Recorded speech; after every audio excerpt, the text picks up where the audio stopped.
Price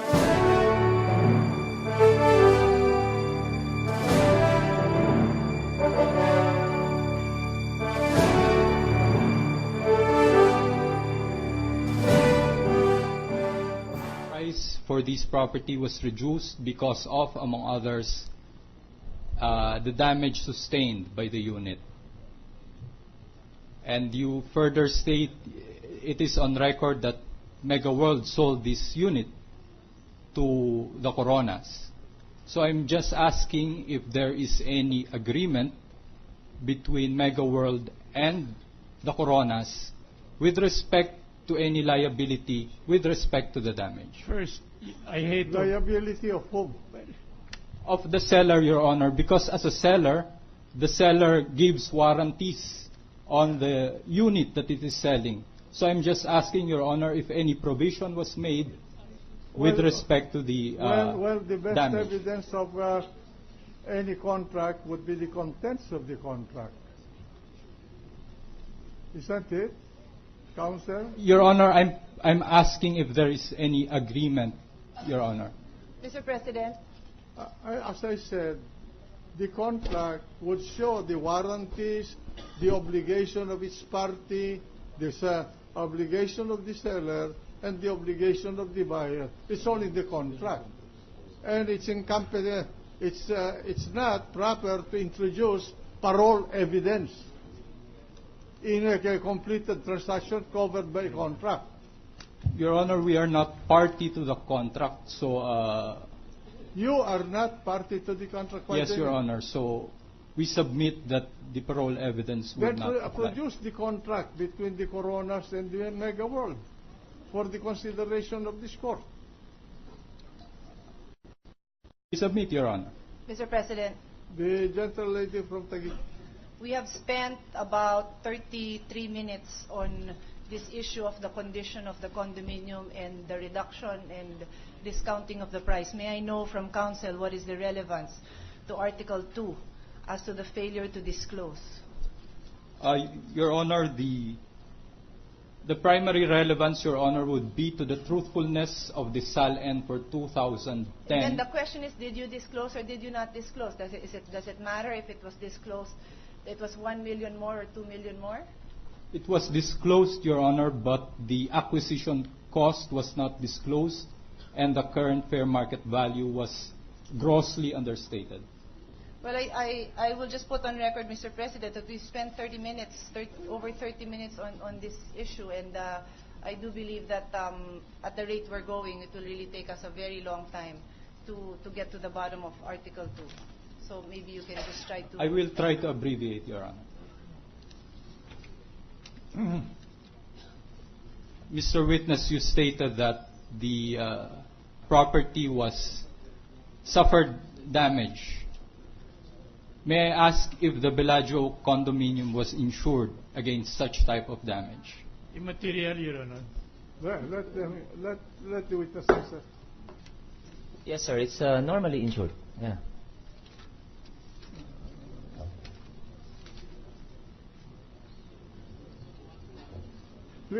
And Mr. Witness, Witness, please answer. Did you answer already? Yes, sir. I did.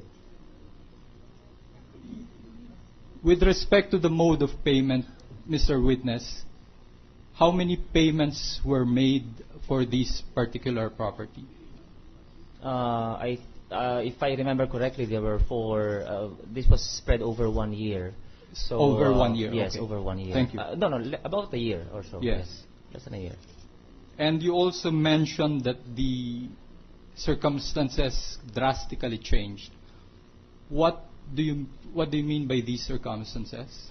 Well, if Question is vague, Your Honor. Counsel, Very vague. are you talking of the cost of the reduction in price motu proprio by the selling company? Your Honor, I heard the witness earlier said that the reduction was because the circumstances drastically changed. I'm using his words. The chair asked a direct question. What was the cost of the reduction? Was it force majeure? And he said yes. well, primarily, And I'm sir. sure, as a lawyer, you know the meaning of force majeure. I'm just asking if by drastically All right, change. I will allow you to answer. Proceed.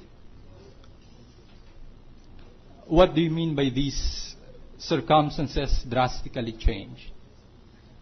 If Your Honor, please, at the expense of being repetitious, Your Honor, this was clearly stated by the witness. The condition of the property being water damaged, there should be, and this has been very well explained. Mr. Defense Counsel, bear with the prosecution. Let the witness answer. Answer. Okay, thank you, Your Honor. Yun nga, answer na. Okay, as I was saying, the unit, being a penthouse unit, sustained some damage after a strong typhoon. Witness. Yes, sir. So that we will shorten the proceeding, just give a detailed narration of the defects, that if there were defects in this unit. I really wouldn't call them defects, Your Honor. It sustained some water damage because of the typhoon. This unit is a penthouse unit, so before we could turn it over, before we could even finish the unit itself, it already there was a typhoon, and it sustained some damage, as I've mentioned. So when we were computing the cost, how much it was going to cost us to redo the finishing, replace the flooring, and so on and so forth, we decided that, along came our client, and basically we decided that it made more economic sense for us to just sell it as it was. So I think that for us, it merited a drastic reduction in price. So that was the first reason why we have decided to reduce the price. You stated that the Bellagio condominium was insured against damage. Did Mega World report this damage with the insurance company? Material, Your Are you Honor. cross-examining your witness? No, Your Honor, just asking for clarifications. No, that's not This is not clarification. You are in effect you are telling him you're not telling us the truth. I am not, Your Honor. Oh, I'm sorry to that say. is the impression of the court, is that you do not believe the answer of your own witness. Please reform your question. Yes, Your Honor. You stated, Mr. Witness, that the property, that the Bellagio condominium was insured against damage. What steps did you take, if any, after the penthouse unit was damaged? No basis, Your Honor. There is no such statement on the part of the witness. He was asking whether it was insured. Mr. Counsel, witness, was this unit insured? Oh, yeah. I don't have that information, sir, but normally our buildings are insured when we're constructing them. It's not within my jurisdiction. Even your witness is incompetent to answer the question. Did the company collect any insurance? I'm not in a position, sir, to actually know that. I'm just saying that normally, during construction, the building is insured. So, on top of this damage, I have to mention that the unit was actually on the finishing stage, and this was just one of the reasons why we reduced the price. Apart from this damage, basically,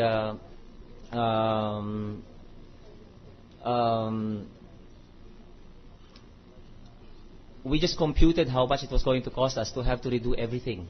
So we just factored that in, and we decided that it's wiser for us to sell it at a lower price, at a reduced price. We have no further questions, Your Honor.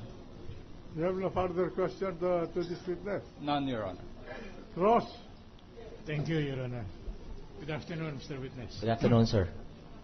Now, I heard you mention that the buyer here is one Renato Corona and Mrs. Corona. Am That's I right, sir. Yes, sir. And was this considered in reducing the price? Of course not, sir. I see. So definitely the reduction is not because the buyer is a certain Corona or Justice Corona. No, sir. No, sir. Whether it is Juan de la Cruz or anybody else, you would have reduced the price because of the condition of the unit when it was sold. That's correct, sir. All right. In fact, Will you kindly, thank you, will you kindly tell the Honorable Court whether the damage